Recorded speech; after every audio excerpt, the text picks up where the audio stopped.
حاصل قضیه اینمی است. حاصل قضیه امیست. نصوص قطعیه کتاب و سنت به ظاهرش حمل میکنیم. یک، اسما و صفات پروردگار با مو سیستمی که در قرآن و سنت آمده با مو حمل میکنیم. دو، و تعویل اگر در یک جای میکنی در همه، اگر نمیکنی در همه. حاصل قول فیصل چی است؟ بلند بگو. تمام صفات الله که در قرآن و حدیث است همیقه میگم که ما یلیق، بس خلاص دیگه چی مشکل داری؟ این چی معناست که خدا در کجاست؟ الله خودش به ما رحم و کرم نصیب بفرماید. فتوا کشیدن هر کی بگوید خدا به عرش است کافر است. یک فتوا ای بود. کسایی که خبر دارین به من بگوین که خبر دارین ندارین؟ دارین نه؟ فتوای دیگری برآمد که هر کی بگوید که خدا به عرش نیست کافر است. خواب استی بیدار؟ این فتواها در 2-3 سال اخیر در افغانستان ما را به بینی رسانده است. همه کار را تمام کردن، در زمین در عرش رفتن. دیگه کارهای زمین خلاص شده، در عرش رفتن. مشکلات خودشان حل شده، به ذات خدا شروع کردن. یک مسئله. دوم مسئله، در آغاز طوری ما را وادار ساخته بودن که تلفن ها را قفل کنیم. تلفن باز می بود، سلام علیکم و علیکم السلام. مهربانی خدا در کجاست؟ خدا در کجاست؟ او بنده دیگه هیچ سوال نمونده. الله در کجاست؟ بازی یک مدت گم شد، یک 6 ماه 7 ماه، باز یک شو در 10 شو سلام علیکم علیکم. امی خدا در کجاست؟ ما هم خب بنده ناچیز هستیم. گفتم تو یهود هستی، نصارا هستی، سیک هستی، کدامش هستی؟ همین که غلمغل شروع کردم، گفتم من شاگرد فلانی هستم، نه یهود هستم نه نصارا، مسلمان هستم، شاگرد فلانی هستم. خیری گپ زدم، سوا دیگه استاد زیر زنگ زدم، گفتم به میلیاز خدا، به میلیاز قرآن میگم هر چی که تو لیازش داری، یا به میلیاز پیسه و موتری که تو دوست داری، نکو به لیاز خدا ملت گمراه نکو دیگه. چی گپ است؟ من گفتم دیگه می هیچ سوال نمونده، همین گپ است که خدا در کجاست. این بحثا است. در حلقه تفسیر که پارسال یا پیرار سال بود یادم نیست، والله علم پارسال بود پیرار سال بود، دوستان همی جمع بعد از نماز پیشین کمک مرا جور دادن. جورشان همی بود که رگ گردنشان سر ما خیزاندن که تو میگی که الرحمن علی العرش استوی چطور انکس. خیر ما خود تحقیق خود کردیم. بعد از پیشین آمده گریان کرده. چی گپ است؟ دیگه خواب دیدم که شما در جای درستان هستین، ابن مسعود رضی الله تعالی عنه در جوار شما نشسته است و یک عالم دیگر هم از زنده ها گفتن که او هم است و شاگردان میگه که ابن مسعود استاد امام ابو حنیفه صاحب است، عقیده ازی مطابق از اوست. دیگه ما تسلیم هستم، قناعتم فراهم، ما را ببخشید. گفتم برو الله شما را ببخشید، آنچه که مربوط به ما است ما بخشید. ما تحقیق خدا مربوط به متشابهات میکنم، ولی بعد از او کار مربوط خودت. دلت خفه میشه، دلت خوشحال میشه. دوست عزیزم، یکی عقیده سلف است، یکی عقیده خلف است. یعنی ماتوریدیه، منصور ماتوریدی در باب متشابهات تعویل انتخاب کردن. به مجبوریت انتخاب کردن. با چی انتخاب کردن بگو؟ مجبوریت. مثلا انتخاب کردن که الرحمن علی العرش استولا، رحمان بالای عرش غالب است. وقتی که رحمان خالق و غالب بر عرش شد، باقی موجودات خب هیچ است دیگه. چرا عرش بسیار بزرگ است.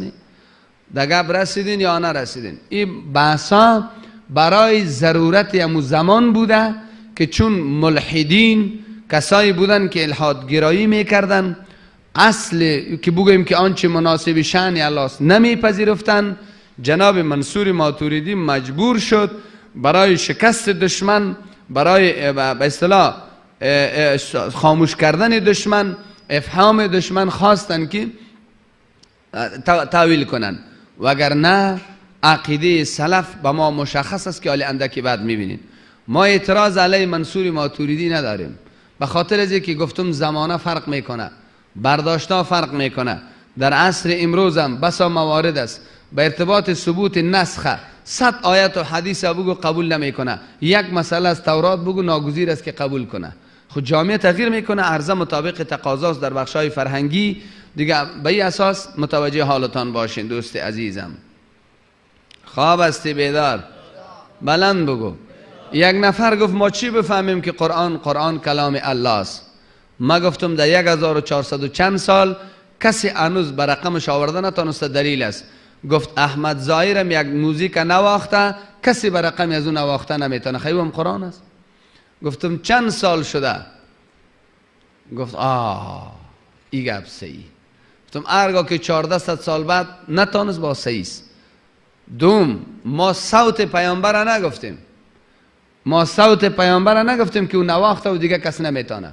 ما امی مضمونی که در قرآن است، امی آیت و مضمونه. بیاره کدام صفحه کتابی که احمد ظاهرت نوشته کرده دنیا نوشته نکنه، 40 برابرش خوبتر از اون نوشته میکنه، 100 برابرش. پس اینا لیجه نه آیت به او قناعتش فراهم میکنه نه حدیث. پس به این اساس گپا را متوجه دقیق بوده باشین. عصر جناب منصور ماتوریدی به جای خودش، حال ما تحقیقات خود به این ارتباط داریم. در آغاز یادتان باشه آیات احادیث خدمتتان اشاره میکنم، بعد قول فیصل ده. شما سعی کنین. الرحمن علی العرش استوا، پروردگار بر عرش مستوی هست. ترجمه لفظی امیس، رحمان بر عرش مستوی هست. بابا میگه کما یلیق بشانه، چه رقمی که مناسب شانش است. اینال امیر قایم گرفتی که رحمان بر عرش است. اگه امی تو بگیری بسیار خرابی میکن. قصه هایی را مربوط به ابن تیمیه نسبت میکنن، چون ما عادت دارم که به تحقیق قبول نمیکنم. ابن تیمیه سر منبر سخن میگفت، این آیت که خوان گفت کاستوایی علی هذا، مثل که ما میل از سر کرسی استم، امی رقم الله به عرش است. پایانش کردن این قزدن که از درازی دراز شو، از برداری بردار. من نمیفهم، قصه برای من معلوم نیست، در کتاب زیاد گپا است. خب به هر صورت رساله داره الاستوا، رساله مستقل خود ابن تیمیه داره الاستوا. ما رسالهش دارم، ما براتون عرض کردم که کتاب مذاهب مختلف ما دارم.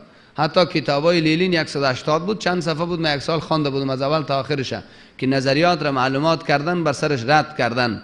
یک کتاب است به نام اظهار الحق، امر دنوتت بگی. اظهار الحق 2 جلد است از مولانا کرانوی دیوبندی برای رد دنیای نصارا و یهود. یک کتاب ناب در جامعه انسانی است، حتی در کشورهای عربی بعضی جاها خوانده میشه و ما را هم از سعودی آوردیم، در حالی که از علمای دیوبند است. بسیار کتاب برجسته است، بسیار برجسته است. شاید 1500 صفحه باشه، نمین زیادتر باشه، تخمینی میگم. کلان از 2 جلد است. هدفم در اینجاست که هر چیز خواندن. الاستوا، رساله استوا ابن تیمیه را من خواندم، قصه دروغ است. از اون رساله ها فهمیده میشه قصه دروغ است. خب متوجه باش، نظر سلف داره. خب به هر صورت ما مکلفیت دفاع از افراد نداریم، مکلفیت دفاع از حقیقت داریم. این حال من خدمت عرض میکنم. الرحمن علی العرش استوا، یک و در 128 نحل و هو معکم. عفو میخوام شمارش غلط نشم، سوره نحل باز. و هو معکم اینما کنتم، و هو معکم اینما کنتم، در شماره غلط نشم. پروردگار امرای شما هست، اینما کنتم، هر جایی که شما هستی. اگر میرسین یعنی و هو معکم اینما کنتم. یک. دوم ان الله مع الذین اتقوا. دوم ان الله مع الذین اتقوا، الله امرای کسایی است که پرهیزگارن. ان الله مع الذین اتقوا، الله امرای کسایی است که پرهیزگارن. سیوم ان الله مع الصابرین، الله امرای کسایی هست که صابرن. یا به موسی و هارون میگه لا تخافا اننی معکما اسمع و ارا، میگه شما نترسین، اننی معکما، من امرای شما هستم. اننی معکما، من امرای شما ام. خب یادتان باش. لا تحزن ان الله معنا، جناب رسول معظم در جبل ثور به ابوبکر صدیق میگه غم مخور، الله امرای ماست. اینی آیات است. دیگه رسیدین یا نه؟ اینجا گفته که رحمان بالای عرش است، اینجا گفته که رحمان بر عرش است. اونجا قرآن میگه و هو معکم اینما کنتم، هر جایی که باشین الله با شماست. اونجا میگه ان الله مع الذین اتقوا، الله امرای کسایی است که تقوا دارن. اونجا میگه لا تخافا اننی معکما، تو موسی هارون نترسین من امرای شما هستم. رسول بس ابوبکر میگه لا تحزن ان الله معنا، جناب رسول در جبل ثور است، موسی کلیم در مصر است، متقی در شرق و غرب است. الله میگه من امرای اینا هستم. اینجا میگه الرحمن علی العرش استوا، رحمان بر عرش است. سبحان الله. دیگه جای میگه ما یکون من نجوا ثلاثه الا هو رابعهم یا وهو رابعهم فی السبت. ما یکون من نجوا ثلاثه، هیچ مشوره سه نفری نیست، الا هو رابعهم، مگر الله چندمش است؟ بگو 5 تا مشوره والا نیست مگر الله چیزش است؟ ششم. در دنیا مجالس مشورتی است و هر چی که باشه لک باشه یک تا بالایش الله است، میلیون باشه یک تا بالایش الله است. و در دیگه جای میگه و هو معهم اذ یبیتون، زمانی که در شب مشوره غلط میگیره منافقین مشرکین، جناب الله امرای اونا هست. پس این آیات است. و در سوره رحمان آیه 27، در سوره رحمان آیه 27 می فرماید و یبقى وجه ربک ذو الجلال والاکرام، پس باقی میماند روی پروردگار. نعوذ بالله. هدفم در اینجا یک مثال است. و یبقى وجه ربک، صرف روی پروردگار باقی میماند، دیگه ذاتش نه. نعوذ بالله نعوذ بالله. ظاهرا نظر همی تو میشه. 152 انعام یریدون وجهه، اراده میکنن افراد صالح و نیک عمل روی پروردگار را. همین معنا را میکنی؟ چی معنا میکنی؟ 88 قصص کل شیء هالک الی وجهه، همه چیز هلاک میشه مگر روی پروردگار، یعنی باقی ذات پروردگار هم هلاک میشه. نعوذ بالله ثم نعوذ بالله. 39 طه ولتصنع علی عینی، برای این که در حضور چشم ما انجام بدی. سبحان الله. واصنع الفلک باعیوننا. 77 هود واصنع الفلک باعیوننا، کشتی را تعجب بساز در حضور چشمان ما. نعوذ بالله معنایش بر رقم ما و شما خو نیست. یا بل یداه مبسوطتان، هر دو دست پروردگار دراز و باز است. این چی معنا میکنی؟ و یحذرکم الله نفسه، الله می ترسانه شما را از نفس خود. نفس پروردگار چی است؟ سبحان الله. در قرآن میگه یوم یکشف عن ساق، وقتی که الله پاچه بر بزند، ساق برای پروردگار ثابت میکنه. کشف ساق عبارت از پاچه بر زدن است. برای پروردگار ساق و پاچه ثابت کردن خودم کافر میکنه. پس چی معنا در اونجا میکنی؟ سبحان الله. الیه یسعد الکلیم الطیب، الله سبحانه و تعالی میگه کلمه طیب به سوی کی بالا میشه؟ بگونی پروردگار بالا میشه. سبحان الله. یا حسرتا علی ما فرطت فی جنب الله، ای افسوس بر من که من تقصیر کردم در جنب پروردگار. جنب پروردگار چیست؟ و من معنا کن باز اگر گپ بسری تعویل آمد. یا یؤذون الله، کسایی که الله را اذیت میکنه. کسی الله را اذیت نمیتونه. و جاء ربک والملک صفا صفا، پروردگارت بیاید و ملک صف به صف. او را چی معنا میکنی؟ پس این آیات همه با هم باید یک جا دیده شوند. این آیات همه با هم یک جا دیده شوند. اگر الرحمن علی العرش شد، امرای دیگران نمیشه، امرای متقین نمیشه، امرای مشاورین نمیشه، در سطح جهان هر جای نمیشه. اگر هر جای شد در عرش نمیشه، پس چی معنا میکنین اینالی؟ معنا مشکل میشه. تحقیق میده پیش میریم. هدفم در اینجاست اگر تعویل میکنی در اونجا تعویل میکنی، در اینجا تعویل میکنم. تعویل نمیکنی، در اینجا هم تعویل نمیکنم، در اونجا هم تعویل نمیکنم. کتیمه یک راه را برو. مثلا زمانی که من با دوستا بحث داشتم گفتن و هو معکم اینما کنتم، و هو معکم اینما کنتم. این در سیاق علم است. آخرین توجیه برادران ما امی است. و هو معکم و مانندی در سیاق چیست میگه؟ بلند بگونی. معنایش است که علم پروردگار است. هر جای باشی از علم پروردگار خالی نیستی. من گفتم که الرحمن علی العرش استوا در سیاق خلق است. اگر بس بر سر اون تعویل باشد تنزیلا ممن خلق الارض والسماوات العلا، بس بر سر خلق است. پس معناش است که پروردگار خالق عرش است. اگر بحث بر سر سیاق و سباق باشد لکه سرنگه و هو معاکم په سیاق د علم کې راغلی ام دارنګ دلته په سیاق د خلق کې راغلی الته بیا د علم د الله نه خبره کوي دلته بیا د خلق نه غږیږي بیا سره رقم کوي خواب استی بیدار بلند بگونی وقتی که و هو معاکم تعویل کردی که بالعلم پس از تو میخواهم یک آیت پیش کو که و هو معاکم علما یا یک حدیث پیش کو و هو معاکم علما سیم قول نمیپذیرم متوجه است یا نیستی اگر بس بر سر تعویل است این چنین است و در عین حال بازو صحیح هم نمیشه چرا جناب الله سبحانه و تعالی که به موسی گفت جناب به موسی و هارون گفت نه اونجا گفت که من امرای شما هم اسمع و ارا گفت میشنوم میبینم نگفت که اعلم اسمع و ارا میشنوم و میبینم و در عین حال جناب رسول کریم صلی الله علیه وسلم گفت لا تحزن ان الله معنا اونجا معیت علمی و قدر کفایت نمیکنه نصرت مهم است اونجا شما غمگین نشوید نصرت رب با ماست باز نشد نه باز نشد گپ بر سر تعویل باشد چنانچه شخصیت‌های دانشمند عصر جهان عرب معیت‌ها را یکسره علما میگیرند معیت‌ها را یکسره علما میگیرند علم الله معیت شما را داره اینجا میگم که با در سیاق خلق است رای حل چیست دوست عزیزم میده میده پیش میریم اینالی وقتی که شما اینجا با هو معکم علما بگی و خود خلاص کو در الرحمن و العرش استوا به طرف احادیث میرم دور دومش در کتاب بخاری مسلم اما بگی صحیحین عند الصحیحین بگی مشکلت حل میش خلق الله آدم على صورته خلق الله آدم على صورته خلق کرده الله سبحانه و تعالی آدم را على صورته یک ضمیر راجع به سوی الله است به صورت الله بگی میدان پورا کن نعوذ بالله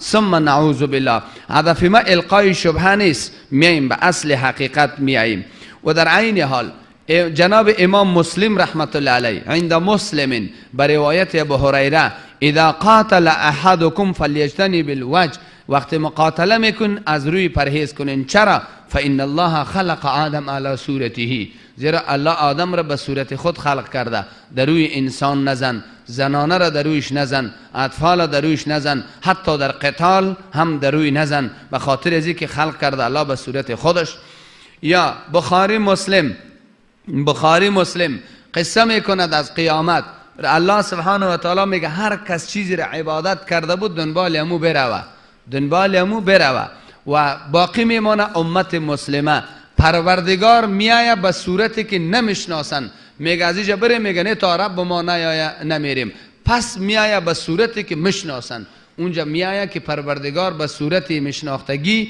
به صورت غیر مشناختگی برای ما معنا کنن دوستایی که معیت علمی را توجیه میکنن و الله را بر عرش میدانن و دیگران را تکفیر میکنن برای ما مشخص معلوم کنن و عین شکل در بخاری مسلم بازم دیگه است پروردگار میگه روز قیامت لا تزال صفت پروردگار قصه میکنه لا تزال جهنم یلقا فیها در جهنمی را انداخته شده میره و همیشه که انداخته میشه و تقول هل من مزید جهنم میگه دیگه هست حتی یدع رب العزه تا زمانی که پروردگار میماند چیزی خود را بگونه قدم خود را در اونجا میماند سبحان الله تا پروردگار در جهنم چی را میمانه قدم خدا بگی معنا کن آلی بیار معیت علمی جور نمی آید در بخاری مسلم می آید پروردگار چی میکنه یضحک الله الی رجلین ضحک میکنه خنده ضحک میکنه پروردگار به دو مردی که یکی دیگر را کشته اردو جنت رفته دو مردی که یکی دیگر را کشته اردو جنت وحشی جناب حمزه را به شهادت میرسانه و بعداً وحشی مؤمن میشه اردو جنت میرن خب هر صورت یکی دیگر را کشته اردو جنت میره معنایش امیست که بس زمانی که یک انسان یکی دیگه یک تایش میکشه باز او دیگر هم او دیگه میکشه به قصاص میکشن یا به هر صورتی که است صورتایی که اردو جنت میره بس ما در اون مسئله نیست بس ما در اینجاست که الله خنده ضحک میکنه چاره چیست ثبوتش قطعی است به نص پیامبر صلی الله علیه و سلم یا در بخاری مسلم می آید یدنی المؤمن من ربه مؤمن به پروردگار در قیامت به رب نزدیک میشه. فیضع علیه کنیفه، پس پروردگار کنیف خود سر عبد میمانه. این که کنیف چی است، چی سطر است، گپ جدایی است، ما نمیدانیم چی است. ناگزیر هستیم که را در متشابهات بگیریم. در نزد امام مسلم زنکی را که کنیزی را پرسان میش این الله، میگه در آسمان. الله در کجا است؟ در آسمان. ایمان شجاع قبول میشه. در صحیحین میآیه، یادت باش. میفهمین یعنی در کجا میآیه؟ در صحیحین. لقد عجب الله من صنیعکما بضیفکما. مرد صحابی که میمان داشت، تفلکار خانومش بچل خواب داد و بعد علیکین گل کرد، نان امرای میمان میخوردن، طور وانمود میکردن که اینام میخوره. رسول معظم میگه الله تعجب کرد از کار شما به میمانتان. تعجب به معنا کو که چیست؟ صحیحین میگه سبحان الله، خدا خودش رحم کنه. یطوی السماوات یوم القیامه، روز قیامت آسمانا را الله میپیچان. ثم یاخذه بیمینه، بعد آسمانا را به یمینش میگیره. ثم یقول انا الملک این الجبارون. جبارین یا جبارون؟ میگه الله آسمانا را پیچانده به دست راستش میگیره. با ما معنا کنیم. صحیحین میگه، بخاری مسلم، من در نزد گمان بنده ام. به همین سیستم پیش میره. میگه وقتی که تو 1 متر بیایی، الله چند متر به نزد تو میاد. تو آیستا آیستا برو، الله دویده دویده به طرف تو میآید. بگی میدان پورا کنالی، الله دویده دویده به طرف تو میآید. دوست عزیزم، و در بخاری افرادش کنت سمعه الذی یسمع بی و بصره الذی یبصر بی به، یعنی من گوش بندم به من میشنوه، چشم بندم به من میبینه، دست بندم به من میگیره، پای بندم به من را میره. خواب استین بیدار، بلند بگونه. پس چاره چی است؟ چاره ای بود آیات و احادیث متشابهه. آیات و احادیث متشابهه اگر به تاویل می روند، تاویلی که مناسب ذات رب العالمین هست، از خنده و از تعجب خوشی را میگیرن، احسان را میگیرن، به هر آنچه که میگیرن کار خودشان. اگر ما تاویل نمی کنن، یکسره به تاویل قبول داریم. چی میگیم؟ الله امرای شما از در هر جای آنچه مناسب شأنش است. خب متوجه باش. الله امرای صابرین است، آنچه مناسب شأنش است. الله امرای موسی و هارون بود، آنچه مناسب شأنش است. الله امرای رسول و ابوبکر بود، آنچه مناسب شأنش است. الله بر سر عرش است، آنچه مناسب شأنش است. الله ید داره، آنچه مناسب شأنش است. الله وجه داره، آنچه مناسب شأنش است. مشکل حل میشه نمیشه؟ بلند بگو. چی ضرور که دمی قدر جنجال میکنین؟ چی ضرور؟ آنچه که مناسب شأن الله است به ما ایمان داریم. خلاص. به قرآن و احادیث صحیح ثابت است. ساق پروردگار آنچه که مناسب شأنش است. کشف ساق آنچه که مناسب شأنش است. خواب است بیدار؟ نظریات علما هم امیس دوست عزیزم، نظریات علما هم امیس. مخلوق وقتی که تمام صفات پروردگار دیدی، صفات مخلوق هم ببین. خنده و ساق و ضحک و معیت در مخلوق هم است، به خالق هم است. ولی کل شما معنا کردیم که آنچه مناسب شأن اوست. اما از یک آیت دیگر کار میگیریم، از یک آیت دیگر که 11 سوره شورا هست.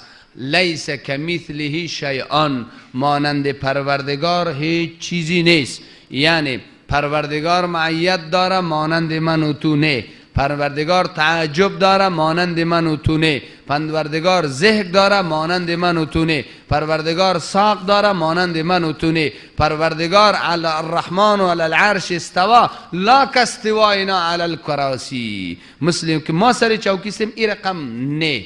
دیگه رسیدین یا نرسیدین؟ تعبیر شخصیت های علمی ایست که بلا کیف. رحمان به عرش است بلا کیف، محکوم است بلا کیف، ساق داره بلا کیف. دوستای تیزگزک میگم من یگان وقت دو آتشه میگم، یگان وقت تیزگزک. بلند بگوین چی است؟ تیزگزک میگم. بلا کیف معنایش همیست که شل، بلا کیفیت، بی کیفیت نه. معذرت میخوام، عفوا الرقم الذي طلبته لا يمكن الاتصال الان، شوي بعد تتصل. به این آدرسی که تو تماس گرفتی و این موفق نمیشه، امکان اتصال نیست، امکان بعداً به یک رقم دیگه متصل شو. بلا کیف معنای سمیست که کیفیت و چگونگیش را ما نمیدانیم. خواب است بیدار. بلا کیف به این معنا نیست که ید الله شل است و از تو قدرت داره، نعوذ بالله. معنای شمیست که کیفیت به ما معلوم نیست. فهمیدی یا نه فهمیدی؟ علی گپم. این تیزگزک هم گلمش جمع شد. 65 مریم هل تعلم له سمیا، با پروردگار هم نام، در هیچ صفت ذاتش نیست، در ذاتش و در هیچ صفتش هم نام نیست، نه در معیتش، نه در استواش، نه در دیگهش، نه در تعجبش، نه در ذکرش، هیچ اصلا وجود نداره. ای بود آیات احادیث. ابن عبدالبر مالکی مجتهد محدث است، میگوید در نزد اهل سنت اجماع است به این که صفات وارده در قرآن و حدیث قطعا به پروردگار ثابت است. اهل سنت والجماعه مجمعون متفقا على الصفات الوارده كلها في القرآن والحديث. در جریان متشابهات ملاوچه میره بیرون. با این از عقیده چی خبر میشه؟ یعنی چی میشده باشه که با فیصله سرانجام چی شد؟ خواه بعد میگه محمول به حقیقت است، نه مجاز. محمول به حقیقت است. ساق و تعجب و ذکر و استوا یکسره به حقیقت است. الا انهم لا یکیفون شیئا من ذلك، هیچ کدام کیفیت نمیکنن، نمیگن به کیفیتی چی، کیفیتش به الله معلوم است. اجماع اهل سنت والجماعه بلا کیف شد نشد؟ بلند بگونی بلا کیف به کدام معنا؟ کیفیتش به من و شما معلوم نیست. هرگاه میگه که ما لا نکیف گفتیم، معیت امرای استوا تناقض نداره. وگرنه عرش، الله که به عرش مستوی است، خی معکم چه رقم میشه؟ جواب دادیم که معکم بلا کیفیت، نمیفهمیم چه رقم. الرحمن علی العرش استوا، نمیفهمیم به چی کیفیت، نمیدانی فارسی را. دگه میرسین یعنی هیچ نوی تناقض دیده نمیشه. ما یلیق بشأنه. حلول، بحث حلول که پروردگار گوش و چشم انسان شو و حلول کنه، باز این کفر است. بلند بگو چی هستی؟ این به یادت باشه هیچ معنایی نداره. انسان به این عقیده ها از دنیا کافر میشه. والراسخون فی العلم یقولون، کسایی که راسخ در علمن، در سوره آل عمران در باب متشابهات میگن ایمان داریم، باقی را به کی تسلیم میکنن؟ بلند بگونی سبحان الله سبحان الله. الله به ما و شما رحم و کرم نصیب بفرماید. امام احمد ابن حنبل در باب نزول رب، باب نزول رب فی السماء دنیا، مستقیم در حدیث باب است. پایان شدن پروردگار در آسمان دنیا. می فرماید به ایمان داریم، تصدیق داریم، کیفیتش به ما معلوم نیست. امام احمد، امام السنه، امام الحدیث، صاحب مذهب می فرماید ما فقط ایمان داریم، ایمان که نمی حدیث هست، آنچه مناسب شأن کیست بلند بگو. حاصل آنچه که رسول به او آمد از جانب الله، به او ایمان داریم، گفتنی نداریم. سبحان الله. جناب امام شافعی می فرماید آمنت بالله و بمراده من کتابه، آمنت برسول الله و بمراده من ارشاده. ما ترجمهش گفتم. امام شافعی رحمه الله می فرماید با کتاب خدا ایمان داریم، در متشابهات آنچه که مراد الله است او ایمان داریم، در متشابهات آنچه که مراد الله است بو هم چی داریم؟ ایمان داریم. خلاص چی خوب. پیامبر برش ایمان داریم، در متشابهات که ذکر و خنده را به الله ثابت کرده به مرادش ایمان داریم. کیفیتش به ما معلوم نیست. کیفیت به ما چی نیست بگونی؟ معلوم نیست. بس خلاص. خلاصه مطلب از شخصیت‌های علمی به نام شیخ عثیمین چند سال پیش مرده، 10 سال شد، کم شد، زیاد شد، از شخصیت‌های علمی جهان عرب است. او می فرماید اجماع سلف ثابت است. آنچه که در قرآن و حدیث صفت پروردگار است قابل قبول است، لکن من غیر تشبیه ولا تعطیل ولا تکییف. تشبیه نمیتیم، معطل نمیکنیم، کیفیتش هم به ما معلوم نیست به چی کیفیت. کل دنیا را بگردین یک گپ است، کل دنیا را بگردین. اگر معیار قرآن در حل قضایا باشه قبول دارم، به تعویل با تعویل هر دوش قبول دارم. اگر معیار سنن پیامبر باشه صلی الله علیه و سلم، در قضایایی که سوال میکنی خدا کجاست و کافر، معیار سنت میمانی، به تعویل با تعویل در خدمت هستم. اگر معیار اقوال صحابه را میمانی، به تعویل با تعویل قابل قبول. معیار چهار مذهب میمانی، به تعویل با تعویل قابل قبول. اگر معیار شخصیت های دانشمند جهان عرب میمانی که چون دین از اوج آمده بدون شک قبول، من جمله شیخ عثیمین چه گفت؟ اجماع سلف به این ثابت است که اینمی صفات را که پروردگار دارد بدون تشبیه، بدون تعطیل و بدون از اینکه به چی کیفیت، هیچ اون را ما دست نمیزنیم، فقط ایمان داریم. بلند بگو چی داریم؟ ایمان داریم. خواب است بیدار. پس خلاصه مطلب دوست عزیزم، استوا آنچه مناسب شأن الله است. بلند بگو آنچه مناسب شأن الله است. از تو پرسان میکنم، پیامبر علیه السلام در آیات و احادیث متشابهه بحث کرده نکرده؟ بلند بگو. بگو نه؟ بلند بگو. تو که در رابطه بحث میکنی از سنت برآمدی، تو که سلفی میدانی خدا از سنت برآمدی، از سنت برآمدی تو بدعتیستی. نشست با بدعتی مجاز نیست. پس توی تسر جیب آشانیت پر تو بگو ما رفتم تا که تو به سنت بیایی. خلاص ما رفتم تا که تو به سنت بیایی. اگر پیامبر بر حق بود ناحق، نعوذ بالله بگو. اگر پیامبر بر حق بود بحث تو ناحق است. اگر پیامبر ناحق تو بر حق هستی، این عقیده باطلی تو است، نمیپذیرم. خلاص خواب است بیدار. از این خاطر جناب شیخ شاه منصور بابا رحمت الله علیه از امام مالک ای تو عبارت میگفتن که متشابهات اصلها معلومه و کیفیتها مجهوله والایمان بها واجب والسؤال عنها بدعه. اصلش الرحمن معلوم است، عرش معلوم است، استوا معلوم است، کیفیت مجهول است که به چی کیفیت، ایمان برش واجب است. سؤال از کیفیت چی است؟ سبحان الله. كل بدعة ضلالة وكل ضلالة في النار. انت مستحق للنار نحن نجتنب منكم. ما از شما اجتناب میکنیم که به معیت شما جهنم نرویم. در دیگه جایا چطور كل بدعة ضلالة میخوانی با در عقیده نمیخوانی؟ نه. بس از این خاطر دوست عزیزم او بحثا را به شکل علمی، به شکل فنی باید پیش برد. خواب است بیدار. انشاءالله وعده وفا شد. قسم به مخالقت سلفیستی خلفی، اگر راضی نیستی بلند شو، آزادانه سؤالت بگو.